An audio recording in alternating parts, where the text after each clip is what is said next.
વિભાગ ડીના પ્રશ્નો જોયા હતા. હવે વિભાગ સીના પ્રશ્નોની વાત કરીએ. એમાં સૌથી પહેલાં પ્રકરણ 1 જે પ્રશ્ન નંબર 38મો હશે વિભાગ સીનો પહેલો, એ પ્રકરણ 1માંથી હશે, જે રાસાયણિક પ્રક્રિયા અને સમીકરણો. એમાં પૂછાવાની સંભાવનાઓ પહેલો મોસ્ટ ટાઈમી પ્રશ્ન છે, ખોરાપણું એટલે શું? ખોરાપણું અટકાવવાના ઉપાયો છે. આ પ્રશ્ન પૂછાય એવો છે, તો ખાસ તૈયાર કરવો. ત્યાર પછી ઉષ્માક્ષેપક અને ઉષ્મા શોષક પ્રક્રિયા એટલે શું અને બંનેનો તફાવત આપો. તથા શ્વસન છે એ ઉષ્માક્ષેપક પ્રક્રમ છે, એ તમને સમજાવવાનું પૂછી શકે છે. હવે આપણને ખબર છે શ્વસન કે ઉષ્માક્ષેપક પ્રક્રમ કેમ કે ઉષ્માક્ષેપક એટલે કે ઉષ્માનું મુક્ત થવી, એટલે ઉર્જા મુક્ત થવી. અને શ્વસનમાં આપણને ખબર છે કે ભાઈ જારક શોષણ થતું હોય તેમાં એટીપી સ્વરૂપે ઉર્જા ઉત્પન્ન થાય. એટલા માટે તમને એ સમજાવવાનું કે જે શ્વસન એ ઉષ્માક્ષેપક પ્રક્રિયા છે. ત્યાર પછી સંયોગીકરણ પ્રક્રિયા ઉદાહરણ આપી સમજાવો. રેડોક્સ પ્રક્રિયા કોને કહે છે, ઉદાહરણ દ્વારા સમજાવો. વિઘટન પ્રક્રિયાના પ્રકાર જણાવી કોઈપણ બે પ્રક્રિયાના બે એક ઉદાહરણ દ્વારા તમારે સમજાવવાનું થાય. ત્યાર પછી ધાતુઓ અને અધાતુઓ છે, પ્રકરણ 3 છે, એ 39માં અને 40માં નંબરનો પ્રશ્ન હશે. આ ચેપ્ટરમાંથી બે પ્રશ્નો પૂછાશે. તફાવતના આપો, ધાતુ અને અધાતુ. મિશ્ર ધાતુ એટલે શું, તેના ફાયદા જણાવી એના ઉદાહરણ આપો. મેગ્નેશિયમ ક્લોરાઇડનું નિર્માણ, આ વખતે NaClનું જે બનાવટ છે ઇલેક્ટ્રોનિક આપી, એ બનાવટની જગ્યાએ NaCl કરતાં MgCl2 એટલે કે મેગ્નેશિયમ ક્લોરાઇડની પૂછવાના સંભાવના વધારે છે. ત્યાર પછી થર્મિટ પ્રક્રિયા એટલે આપણને ખબર છે જ્યારે કોઈ રેલવેના પાટાઓ એમાં તિરાડ પડી હોય તો એ તિરાડને પૂરવા માટે આપણે થર્મિટ પ્રક્રિયાનો ઉપયોગ કરીએ છીએ. ધાતુ ક્ષારણ અટકાવવાના ઉપાયો લખો. કોપર ધાતુના શુદ્ધિકરણ માટેની વિદ્યુત વિભાજનની રીત આકૃતિ દોરી સમજાવો. નિયંત્રણ અને સંકલન ચેપ્ટરમાંથી 41મો નંબરનો પ્રશ્ન હશે, જેમાં લડવાની કે દોડવાની સ્થિતિમાં કયા અંતઃસ્ત્રાવો સ્રવે છે. પ્રાણી શરીરમાં તેની અસરો જણાવો. તો આપણને ખબર હોય છે કે લડવાની કે દોડવાની સ્થિતિમાં આપણને ખબર હોય છે કે કયો અંતઃસ્ત્રાવ ઉત્પન્ન થાય. તો આપણને એડ્રીનાલિન ગ્રંથિમાંથી એડ્રીનાલિન અંતઃસ્ત્રાવ ઉત્પન્ન થાય. જ્યારે એડ્રીનાલિન અંતઃસ્ત્રાવ ઉત્પન્ન થાય ત્યારે એની અસરો શું છે, એ આપણા શરીરમાં કયા કયા અસરો તમને જોવા મળે છે, તો એના વિશે લખવાનું થાય.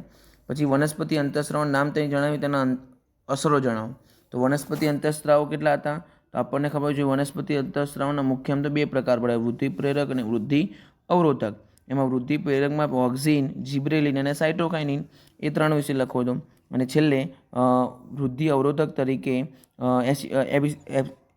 એબ્સિસિક એસિડ, તો એના વિશે લખી કાઢો એટલે તમારો એ પ્રશ્ન પૂરો થઈ જાય.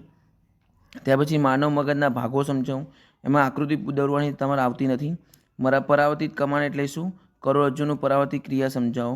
ચેતાકોષની સંરચના દર્શાવતી આકૃતિ દોરી તેના કાર્યનું વર્ણન કરો. અને મનુષ્યના અસંતુલનથી સર્જાતી અનિયમિતતાઓ એટલે કે ખામીઓ જણાવો.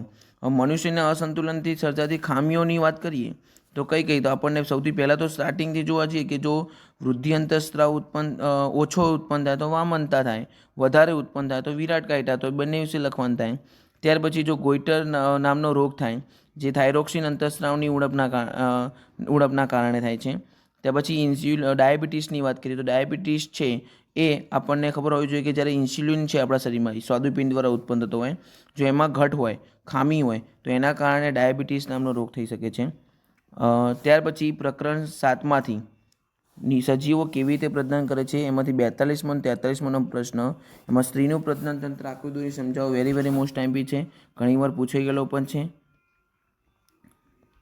ત્યાર પછી માનવના શુક્રપિંડનું કાર્ય શું, શુક્રાશય અને પ્રોસ્ટેટ ગ્રંથિની ભૂમિકા સમજાવો. એ પેટા પ્રકાર સ્વરૂપે પણ પૂછી શકે છે. વાનસ્પતિક પ્રજનન એટલે શું, તેના કોઈપણ બે ફાયદા જણાવો. પછી ગર્ભાવસ્થાના વૈજ્ઞાનિક ઉપાયો. ગર્ભાવસ્થાના વૈજ્ઞાનિક ઉપાયોની જગ્યાએ તમને એવું પણ પૂછી શકે કે ભાઈ માનવ વસ્તી નિયંત્રણના ઉપાયો, તો પણ આનો આ જ પ્રશ્ન થાય. પછી કોન્ટ્રાસેપ્ટિવ પદ્ધતિઓ જણાવો, તો પણ તમને આનો આ જ પ્રશ્નમાં જવાબ તમારે થાય. ત્યાર પછી તફાવત આપો લિંગી પ્રજનન અને અલિંગી પ્રજનન. અલિંગી પ્રજનન એટલે શું, તેના પ્રકાર જણાવી કલિકા સર્જન અને બીજાણુ નિર્માણ પૈકી વિશે આકૃતિ સહ સમજાવો. સ્ત્રીમાં ભ્રૂણનું નિર્માણ કેવી રીતે થાય છે, બાળકના જન્મ સુધીની તબક્કા વર્ણવો. અને યૌન રંભ એટલે શું, એ દરમિયાન જોવા મળતા લૈંગિક પરિવર્તનો આપણે સમજાવવાના થાય. ત્યાર પછી પ્રકાશનું પરાવર્તન અને વક્રીભવનની અંદર, તો આ ચેપ્ટરમાંથી તો પહેલાં તો જે કિરણાકૃતિઓ છે એ કિરણાકૃતિઓ તો ખાસ તૈયાર કરી દેવાની, એ લેન્સની હોય કે અરીસાની હોય. એમાં એ 6 એ 6 એટલે 6 લેન્સની 6 અરીસાની એટલે કુલ 12 કિરણાકૃતિઓ તૈયાર કરી દેવાની. એમાંથી ગમે તે પૂછાઈ શકે છે. સૌથી પહેલો પ્રશ્ન મોસ્ટ ટાઈમથી તરીકે તો લેન્સનો પાવર એટલે શું, વિસ્તૃત સમજૂતી આપો. જે 44માં કે 45માં પ્રશ્ન છે આ ચેપ્ટરમાંથી હશે. ત્યાર પછી કયા અરીસા વપરાય છે, એટલે કે નીચેની પરિસ્થિતિમાં કયા અરીસા વપરાય એ આપણે જણાવવાનું યોગ્ય કારણ સ્વરૂપે. તો કે વાહનનો સાઈડ અરીસો, કારની હેડલાઇટ ને સોલર પટ્ટી. આ જ પ્રશ્ન છે પૂછાવાની ઘણી સંભાવના છે, એટલે ખાસ તૈયાર કરવો. અંતઃગોળ અરીસાની સામે વસ્તુને વક્રતા કેન્દ્ર C પર મૂકતા મળતા પ્રતિબિંબનું સ્થાન ને પ્રકાર આ કિરણાકૃતિ દોરીને તમારે સમજાવવાનું છે. પછી પ્રકાશનું વક્રીપવન એટલે શું, તેના નિયમો લખો. બહિર્ગોળ લેન્સ દ્વારા રચાતા પ્રતિબિંબના પ્રકારો, પરિમાણ અને સ્થાન જણાવો.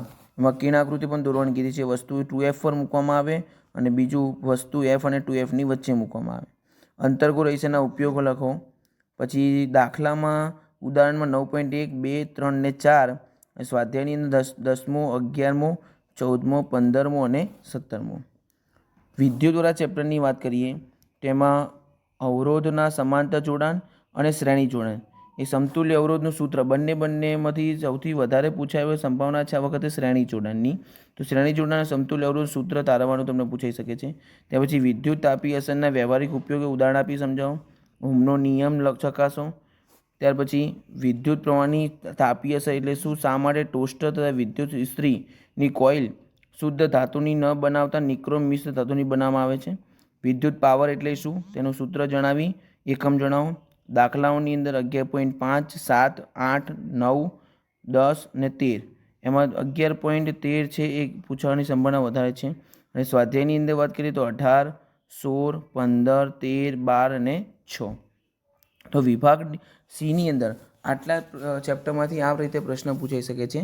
અને વિભાગ બી 18 માર્ક્સનું ગુણનું હોય છે, જેની અંદર પ્રશ્ન નંબર 25 થી 38 નંબરના પ્રશ્નો છે વિભાગ બીમાં હશે. એમાં કયા કયા ચેપ્ટરો પૂછાવા છે તેમાં પહેલો, ત્રીજો, 5મો, 7મો, 10મો, 11મો, 12મો અને 13મો. એમાં જો 5મો, 7મો, 11મો, 12મો અને 13મો આપણે ફૂદડી કરી છે ઉપર, તો એનો મિનિંગ શું છે કે 5માંથી 2 પ્રશ્નો હશે, 7માંથી 2 પ્રશ્નો હશે, 11માંથી 2 પ્રશ્નો હશે, એટલે કુલ 13માંથી 9 પ્રશ્નો તમારે લખવાના થાય.